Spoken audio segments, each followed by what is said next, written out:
Därför att det är ett sånt sällsynt vedervärdigt system. Att på grund av människors hudfärg döma dem till en mycket sämre tillvaro. Och det är en skam för världen så länge detta består. 90 000. Ja, det är mord på Sveavägen. Det var en slakt. Och det var en slaktare. Det var bödel som visste precis vad han ville. Han blev inte skjuten som statsminister. Han blev skjuten som privatperson. Polisen säger att mordet av allt att döma var mycket noga planlagt. Och alla personer med walkie-talkies på varsin sida om Sveavägen som man hörde liksom. Jag trodde att man i mordutredningar alltid gjorde bandade förhör med de väsentliga personerna som har funnits på platsen och som är viktiga. Makalöst ointresse. Och det är klart att man försöker liksom suggerera sig fram till att få ihop bilderna om man var säker på att det var dem, så vill man ju få det att överensstämma med sitt eget vittnesmål. När sanningen om det här kommer fram så kommer det svenska samhället att förändras i grunden. Sydafrika, vilket jag personligen tycker är ett ganska intressant uppslag med tanke på att det är en ganska konkret motivbild. Det pratas mycket om Sydafrika och det är flera personer som har tagit kontakt med oss och haft intressanta synpunkter på det här uppslaget. Fick Craig veta att Palme var nyckelpersonen i att ena sydafrikanska anti-apartheidrörelsen. Det var min tanke och det har jag trott allt sedan dess. I förra delen i säsong 2 gick vi igenom det viktigaste och mest centrala när det gäller vad som hände i samband med mordet. Vi gav den mycket rimliga förklaringen till hela mörkläggningen och gav en mycket rimlig förklaring till att det läget som uppkom i samband med skotten på Sveavägen inte fanns någon annan än Hans Holmér som kunde åstadkomma den, då han redan hade otroligt mycket inblandad personal delaktig i den topphemliga övningen på kvällen. Personal som han redan rekryterat och som utbildats och tränats i gerillakrigföring i Sydafrika. Det är verkligen det som förklarar hur han själv kliver in, låtsas komma från Dalarna och tar över hela utredningen. Allt för att lyckas med att mörklägga det mycket allvarliga säkerhetspolitiska hot som låg över Sverige efter att den topphemliga och CIA-skapade Stay Behind-organisationen var högst närvarande under hela mordkvällen, samtidigt som dubbelspelande svenska företrädare i världspolitiken egentligen stod på samma sida som den regim som låg bakom själva mordet. I denna del kommer vi att efter ungefär 100 avsnitt på kanalen ägna ett avsnitt åt att ge en återblick över vad som hänt i utredningen och det som lyfts fram på kanalen. Ska försöka dela med mig av de viktigaste avgörande stunderna i utredningsarbetet och hoppas då kunna förmedla hur absolut okunnig jag var när jag väl satte mig ner och tog tag i att försöka förstå vad det var som inte stämde. Jag hoppas också lyckas förmedla hur tillfredsställande det kan vara att sätta sig och blicka tillbaka på ett längre förlopp och försöka sammanfatta minnas avgörande ögonblick för att försöka förstå hur man själv har utvecklats i processen. Förstå att jag inte längre är samma människa. Har en helt annan syn på världen. Känner mig mycket mer kunnig och kompetent, mycket mer trygg i mig själv och har nu en otrolig drivkraft i att försöka dela med mig mer av det till andra personer.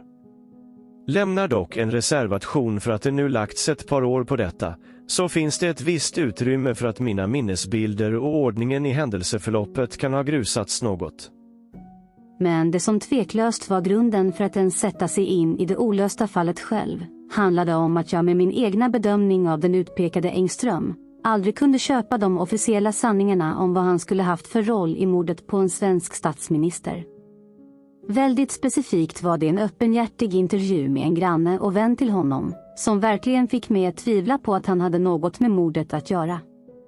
Visst fanns det även en rimlig kritisk grund i att det tidigare funnits en utpekad gärningsman och att det nu skulle handla om en helt ny, som svensk polis skulle ha missat under alla år.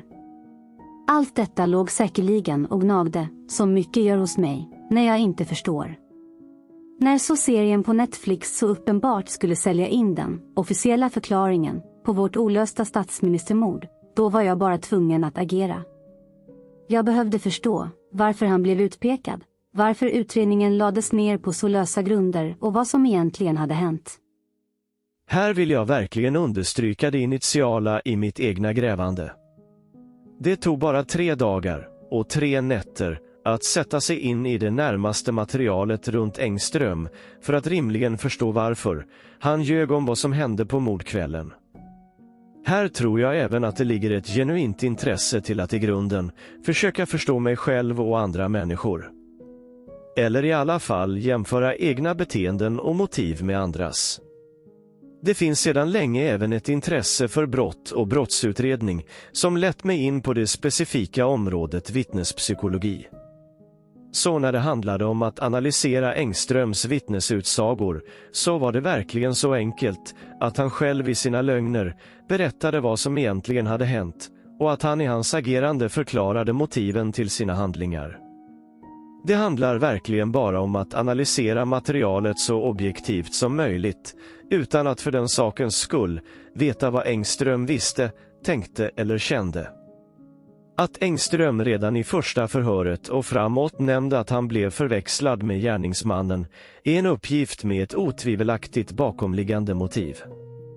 När dessa uppgifter inte ens kan stämma så förstår man att han ljuger, men för att inte fastna i fällan av det fundamentala attributionsfelet vi tidigare tagit upp och bara stämpla Engström som en lögnare och då en trolig gärningsman så handlar det om att förstå varför han ljuger. Att Engström då själv ringer till arbetet, tar reda på sin utstämplingstid och sedan i 2 olika viktiga sammanhang flyttar fram sin egen tid har också ett bakomliggande motiv. Engström vill helt enkelt flytta fram tiden för när han egentligen kommer fram till mordplatsen. Här vill jag verkligen försöka folkbilda ytterligare och understryka att man behöver inte i det här läget ens värdera eller döma Engström eller hans handlingar. Man behöver inte klassa Engström som smart, dum eller galen för att man inte förstår allt än. Det handlar bara om att semantisk och episodisk försöka bilda sig en uppfattning om vad som förmedlas och vad som kan ha hänt. Den bästa utgångspunkten är att faktiskt utgå ifrån sig själv i detta läge. Vad skulle det kunna finnas för bakomliggande motiv för att du ljuger för poliser om vad som hände på mordkvällen? Vad kan du veta som orsakar det? Är motivet så enkelt som Engström själv säger, att han blev förväxlad med mördaren? Är det inte då bättre att försöka förstå vad som egentligen har hänt, som har lett till den faktiska handlingen? Det är då man får jämföra uppgifter från andra vittnen för att förstå vart Engström egentligen tog vägen, vilket verkligen har stöd i vittnen Jeppsson och Nieminen.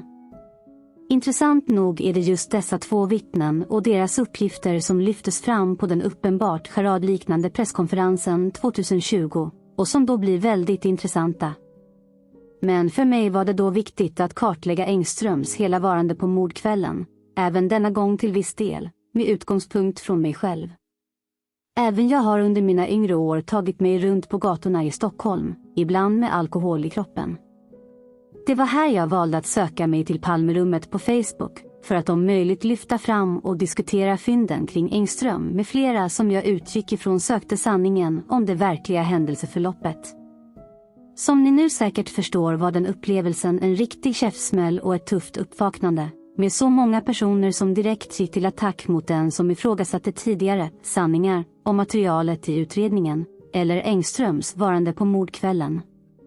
Samtidigt var det aldrig saklig kritik, utan fokus flyttades hela tiden till mig som person och hur illa jag utredde eller ifrågasatte materialet.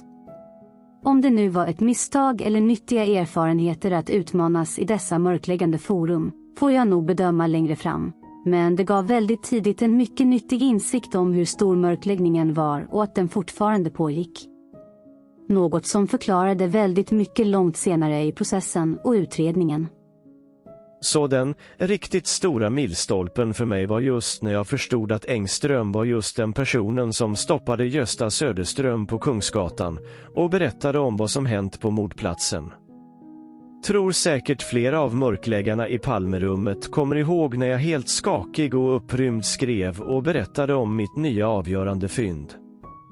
att uppgifterna om en påhittad taxichaufför på Kungsgatan i sina detaljer i förhör och diskrepansen mot Göstas egna uppgifter vittnar om att detta var av Palmeskenutredningen helt uppdiktade förhör och därmed en uppdiktad person. Plötsligt hade jag en helt ny kritisk hållning till materialet i utredningen. Något som många i de olika forumen hade mycket svårt eller vägrade ta in och acceptera.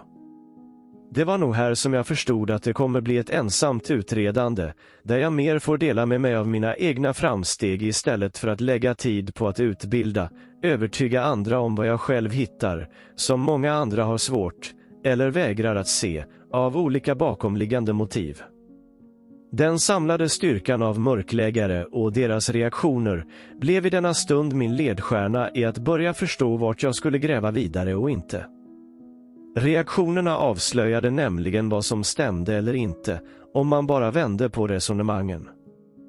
Med att beskriva den initiala delen i min egen utredning lite mer utförligt, hoppas jag att fler ska kunna förstå hur man i första hand ska utgå ifrån sin egen kunskap och bedömningar, men också hur man i kontakt med andra behöver förhålla sig till uppgifterna och andra personers kritik mot dem. Det är väldigt lätt som ny utredare i Palmemordet att bara ta till sig av tvärsäkra påståenden om att gärningsmannen var en amatör, för någon ger sken av att vara så insatt i vapen och mördare. Det finns så många som direkt klankar ner på uppgifter eller dig som person, utan att komma med sakliga belägg som motsätter dina uppgifter. Det är här det är så viktigt att skilja på vad som är rimlig och verklig kritik. Det här menar jag är mörkläggningens stora misstag, även om många kanske inte hade fått reda på det verkliga händelseförloppet om inte jag gjorde arbetet, att det då fick bli en helt separat utredning parallellt med Palmemordsutredningen, i att även kartlägga och utreda mörkläggningen. Det är nämligen precis det arbetet som gör att man nu förstår hur hela mörkläggningen har gått till och vilka som ligger bakom.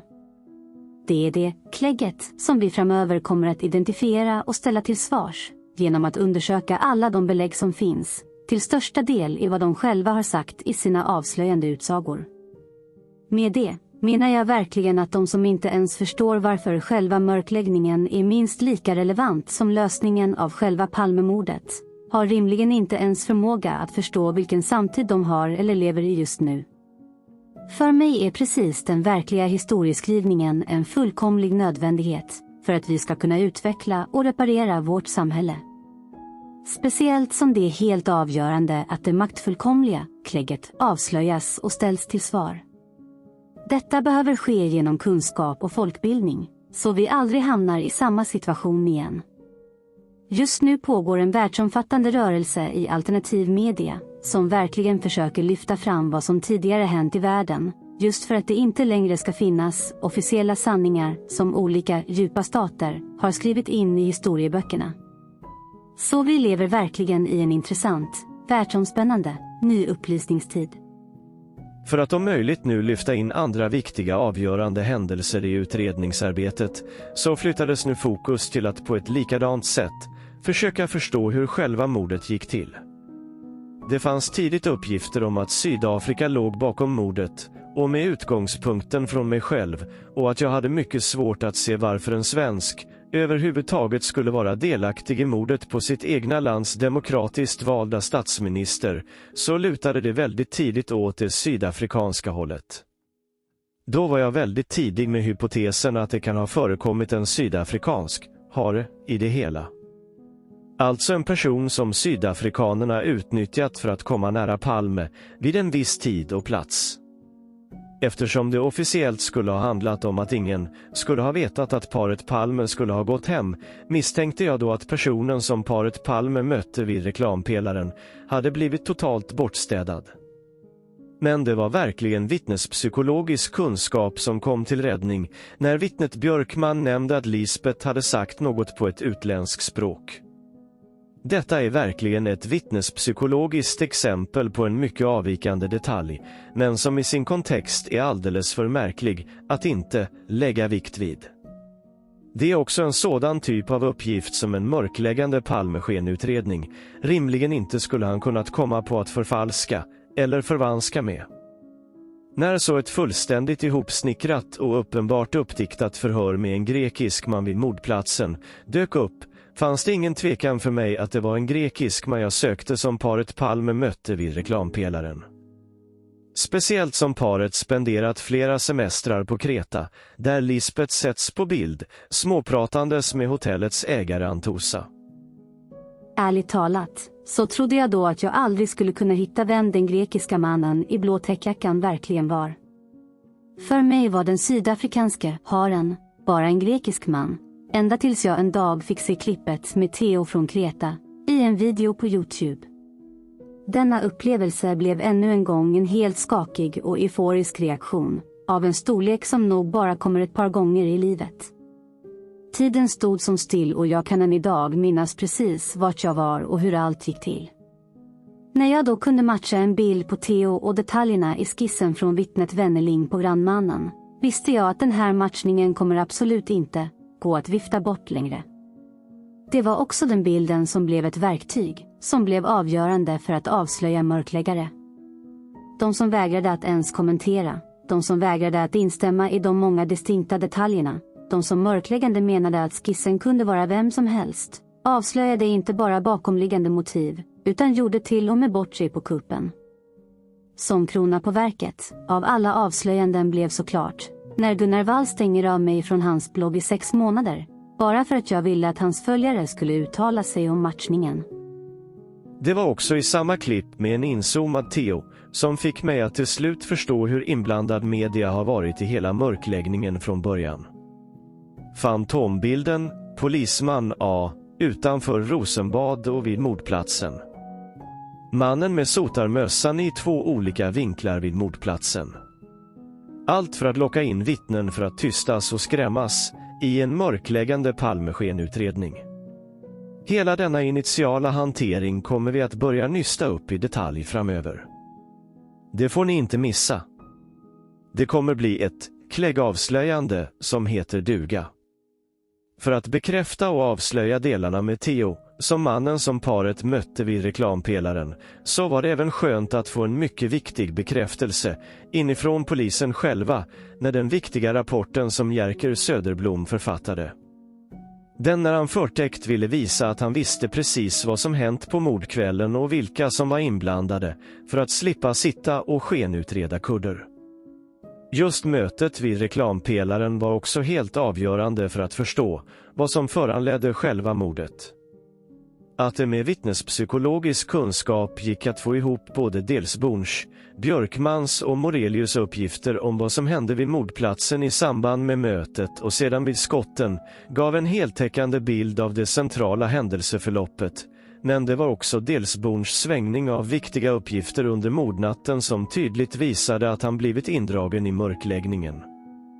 Speciellt som den andra sidan i hans första förhör var utbytt, med en helt annan papperstyp, och signalementet på gärningsmannen inte alls stämde med det som lämnades till de första poliserna vid mordplatsen. Det gav också tydliga belägg för att det väldigt tidigt skulle involveras oskyldiga vittnen i mörkläggningen. Något som sedan Delsborn ångrade, efter att han blivit illa behandlad av Palmeskenutredningen. Att Morelius inte ens förhördes ordentligt på 2 veckor är även det avslöjande för en mörkläggande utredning, samt att när han väl förhördes var det väldigt konfronterande och insinuerande. Andra vittnen, som Björkman, fick bli utnämnd till riksfyllo för att smutskasta honom och även genomlida hypnos, bara för att utredningen inte skulle få några överraskningar från honom allt eftersom. Men samtidigt i utredningen fanns hela delen som hade med poliser och walkie-talkie att göra. När man nu förstod att det handlade om en mycket tidig mörkläggning av personer och händelseförlopp, så blev det också så påtagligt att alla observationer på mordkvällen försökte slätas över och viftas bort från Palmeskenutredningen.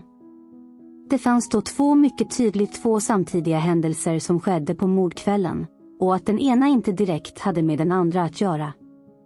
Avgörande uppgifter var verkligen att Palme hade blivit skjuten som privatperson och inte statsminister, som en chef på Säpo hade skrikit ut på kontoret. När man även förstod att observationer på mordkvällen hade förvanskats av Palmeskenutredningen redan dagarna efter mordet, var det ingen tvekan om att mörkläggningen påbörjades omgående efter mordet. Det var då uppgifterna i boken Inuti labyrinten hjälpte till att kartlägga hur poliser varit förberedda och väldigt delaktiga i något som liknade en övning på mordkvällen. Men som helt städades bort i samband med skotten på Sveavägen. Det var då förklaringen till polisers märkliga uppträdanden kunde pusslas fram. Det var då förklaringarna kring varför Gösta Söderströms tider verkligen var de rätta egentligen. Det förklarade också varför Gösta hade blivit behandlad som han hade blivit. Nu finns det absolut fler viktiga frågeställningar och rimliga slutsatser att dra från bröderna Poutianens bok. Men det kommer vi att fördjupa oss mer i framöver. Något som också var helt avgörande för att förstå att mörkläggningen började redan under mordnatten var det mycket märkliga förhöret som Mårten Palme skulle ha gjort bara några timmar efter mordet. Här kom kunskapen i vittnespsykologi till sin fulla rätt, när man med kritiska ögon inte fastnar i vad för detaljer som står skrivna i förhöret utan lägger en större del på att förstå hur förhöret gick till. När man väl förstår att uppgifter om händelseförloppet skiljer sig mellan de inblandade personerna och även mellan personer och förhör, så förstår man att förhöret med Mårten aldrig har ägt rum i verkligheten. Det är då man förstår att uppgifterna var konstruerade för att medvetet peka ut den första oskyldiga syndabocken för mordet, som enligt Holmér själv i sin bok bara kom undan med blotta förskräckelsen på grund av att han hade polisalibi för tiden när mordet ägde rum. När Mårtens uppgifter om en efterföljande man inte heller fick stöd av ett mycket mer trovärdigt vittne, var det ingen tvekan om att Mårten var indragen i mörkläggningen tidigt. Att Mårten senare pekar ut olika personer med helt olika utseende, så förstår man att han bara har pekat ut personer efter vad Palmeskenutredningen har velat. Vilket han i princip erkänt själv när han suggererade sig fram till den person som Holmér ville skulle vara gärningsman. Även Lisbeths agerande vid mordplatsen, att försöka putta bort en hjälpande Anna Hage samt att springa ut i gatan, vittnade också tydligt om att hon visste att det fanns mycket personer i närheten, men på grund av den topphemliga övningen som till varje pris skulle städas undan blev hon helt lämnad i sticket i samband med skotten. Även uppgifter som vittnen lämnade vid Grand om att Lisbeth gav en avvärjande blick till ett vittne som ville gå fram och hjälpa Olof Palme när någon agerade hotfullt mot honom, vittnar om att Lisbeth visste precis vad som pågick på kvällen. Samma vittne som avslöjande nog blev personligt hotad av en Palmeåklagare, så till den grad att hon skrämdes till tystnad. När hon vägrat initialt att tänka på änkan. När så uppgifter om den topphemliga organisationen Stay Behind började omgärda utredningen, så började i alla fall min utredning få mer politiska förtecken och förklaringar. Självklart fördjupades många av dessa delar i att jag skaffade böcker, för att både förstå mer om Säpo och deras arbetsuppgifter och hur det politiska klimatet var vid tiden för mordet. Här blev Olof Frånstedts böcker viktiga. Även den fantastiska, Den dolda alliansen, förklarade otroligt mycket om hur samarbetet mellan Sverige och väst såg ut vid tiden för mordet. Att Sverige redan ansågs vara den inofficiella 17:e medlemmen i NATO.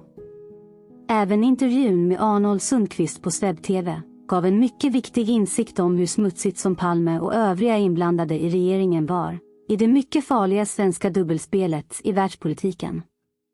Hur amerikanerna kunde hota med att stoppa all Volvo-försäljning i USA och att Sveriges nya stridsflyg aldrig skulle kunna lyfta, säger en hel del om relationen länderna emellan. Det säger även mycket om maktfördelningen och hur Sverige har sålt sig för USAs räkning under så många år, samtidigt som de officiellt gav sken av att närma sig Ryssland med ett stundande statsbesök på agendan.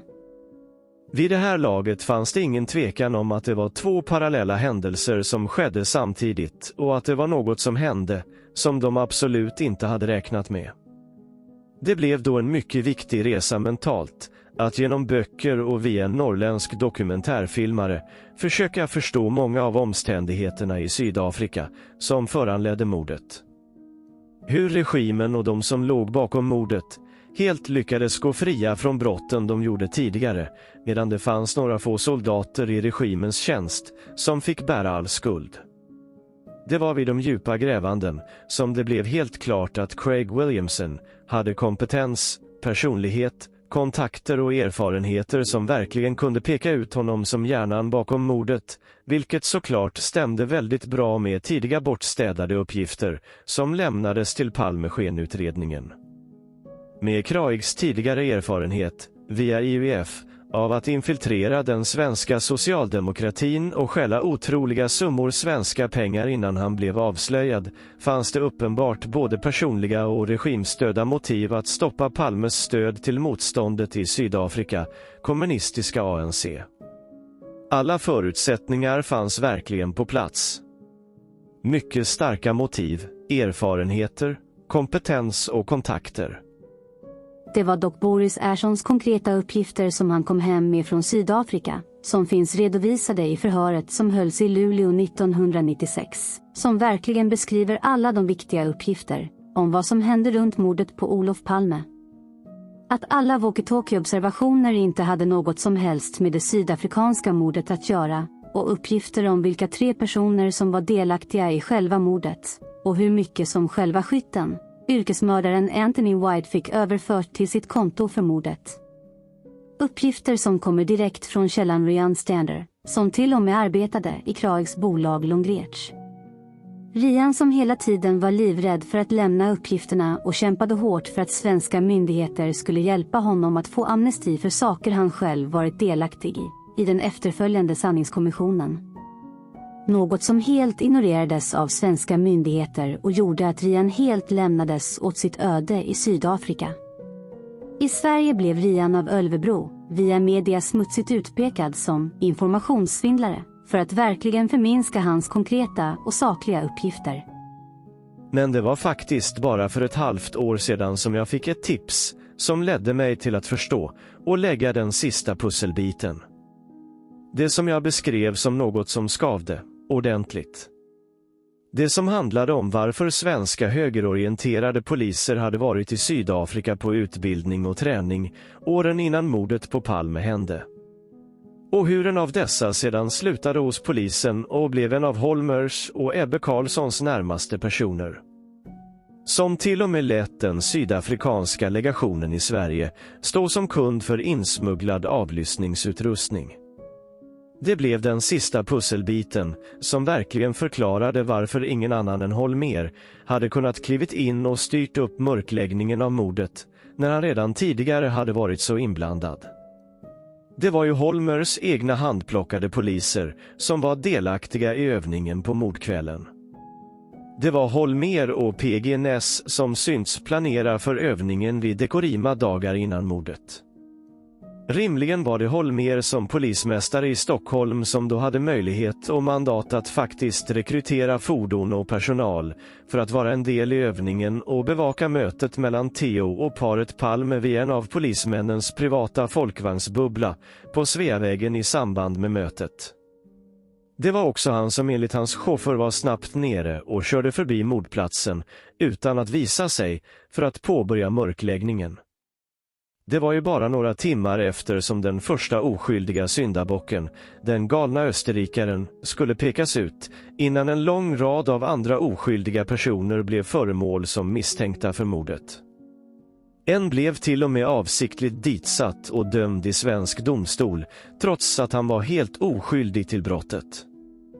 Det var precis det som skulle äventyra förtroendet för det svenska rättssystemet, som uttalats i hotmail som Jerry Martninger och Björn Gillberg fick för att de inte skulle gräva vidare i fallet. Tack vare allt smutsigt och tragiskt som hände Jerry Martninger så blev det otroligt tydligt att det inte bara var en socialdemokratisk mörkläggning när Jerry fick ett ultimatum att släppa hela Palmemordet för att om möjligt kunna fortsätta en karriär på väg mot landets justitieministerpost. Ett val som sedan stod honom mycket dyrt, när även han blev avsiktligt ditsatt för brott han inte begått. Det är alla dessa fruktansvärda händelser mot oskyldiga enskilda svenska medborgare som vi kommer att lägga mycket fokus kring framöver. Så för de personer som naivt tror på att Palmeskenutredningen överhuvudtaget har försökt jaga de verkliga gärningsmännen under alla år, så kommer uppvaknandet och insikterna om hur långt svenska politiker och så kallade rättsvårdande myndigheter har gått för att fortsätta mörklägga Palmemordet och de saker de tidigare gjort kännas ordentligt. Det är nu när vi har en helhet, en övergripande och rimlig förklaring till allt som hänt genom åren, som vi nu kan förklara det mesta i detalj. Övertygad om att det kommer bli en fantastisk utvecklande resa för många, och även för mig själv. När vi tillsammans kan nysta i detaljerna och diskutera sakligt. Vi kommer att kunna mappa mycket av det som hänt till många vedertagna vittnespsykologiska teorier. Något som jag i alla fall ser fram emot att dela med mig av.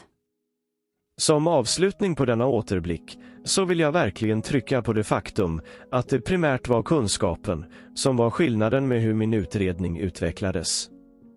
Med kunskap som grund kommer ofta ett växande engagemang eftersom det naturligt blir utvecklande. Om det fanns andra kvaliteter som bidrog är kanske något som andra får bedöma i så fall. Detaljerad återkoppling på vad andra har funnit nytt och intressant har varit sparsam under åren, så det blir svårt att förstå vad andra har tyckt varit avvikande. Personligen tror jag även att min tidiga okunskap om officiella detaljer runt mordet har varit en styrka. Då jag redan från början, med rätt kunskap, kunde bilda mig en egen uppfattning om de första delarna i utredningen, så jag hade en egen grund att stå på för att komma vidare och inte så lätt påverkas av mörkläggarna i alla olika forum. Erfarenheten av alla de som okritiskt har stöttat podden, Gunnar och andra i drevet mot mig, gissar jag, har fördummat sig själva genom att ta ställning utan att ens syna eller förstå sakliga argument eller detaljer. För dessa personer kommer troligen ett uppvaknande vara otroligt nyttigt framöver i att bli avslöjad. Får försöka se det som att folkutbilda mot deras okunniga vilja. Jag får i detta fall hänvisa till forskning som visar att inom KBT kan en extra tuff effekt av exponeringsbehandling göra att effekten blir mycket mer långvarig hos en person. Budskapet blir i alla fall att ta allt detta som en inspirerande lärdom över vad som kan vara utvecklande och viktigt i livet. För mig har det förändrat min syn på hela min tillvaro, men framförallt en mycket mer verklighetsbaserad bild över vilket samhälle jag lever i, vad Sverige egentligen är för ett land och vilka som har styrt landet under så lång tid. Jag hoppas att det elitistiska klägget i detta land helt har spelat ut sin egna roll och att de får leva med skammen över vad de gjort mot landets egna befolkning för att täcka upp för omständigheterna runt mordet och mörkläggningen. I denna återblick har jag försökt att fokusera på själva utredningen och de avgörande framstegen. Men som alla säkert vet har valet att publikt försöka dela med mig av utredningen och arbetet, samt att kritisera andra som har helt andra idéer om händelseförlopp, lett till minst sagt sjuka kontroverser. Det har varit ett tufft uppvaknande även för mig, med alla hot om nedstängningar och substanslösa polisanmälningar. Allt detta har jag tagit, för jag vet och förstår vad Anna Hage, Inge Morelius, Lars Jeppsson, Anders Björkman, Boris Ersson, Göran Björkdahl och många andra varit med om genom åren. Det är för dessa personer som vi framöver kan skriva historia tillsammans. Den som är verklighetsgrundad och med mer sanningshalt än den som hittills presenterats i någon form. Hoppas ni vill vara med.